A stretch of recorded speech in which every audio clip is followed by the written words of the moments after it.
मित्रांनो, भगवान श्रीकृष्ण यांच्या मुकुटवरती मोरपंख होते, पण ते मोरपंख ते का लावायचे, त्याचं रहस्य काय? तर मित्रांनो, त्रेतायुगमध्ये भगवान श्रीराम ज्यावेळेस वनवासामध्ये होते, तिथे माता सीता यांना तहान लागली आणि जंगल खूप घनदाट असल्याने पाण्याचं काही ठाव ठिकाणा नव्हतं. तर तिथे अचानक एक मोर आला आणि त्यांनी प्रभू श्रीराम यांना सांगितले की मी पाण्याचा शोध लावतो, आणि त्याने उडान घेतली. ज्यावेळेस त्याने उडान घेतली त्यावेळेस मोराला वाटले की प्रभू श्रीराम यांना कसे कळणार की पाणी मी हुडकले आहे. तर त्याने निशाणीसाठी त्याचं एक एक मोरपंख काढून कुरतडून त्याने रस्त्यामध्ये टाकण्यास सुरुवात केली.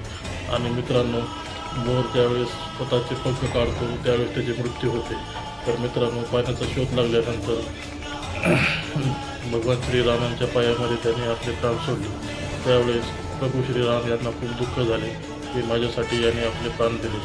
तर त्यावेळेस मित्रांनो, मोराला त्यांनी त्यावेळेस वचन दिले की तुझं स्थान हे ब्रह्मांडामध्ये पण सर्वश्रेष्ठ असेल ज्यावेळेस माझा पुनर्जन्म होईल. तर मित्रांनो, ज्यावेळेस द्वापर युगामध्ये भगवान श्रीकृष्ण यांनी अवतार घेतला त्यावेळेस मोराला दिलेले वचन त्यांनी त्यावेळेस पूर्ण केले आणि पूर्ण जन्मापासून मृत्यूपर्यंत त्यांनी आपल्या डोक्यावरून मोरपंख काढले नाही. तर मित्रांनो, आपल्याला स्टोरी कशी वाटली कमेंट करून सांगा. जय श्रीकृष्ण.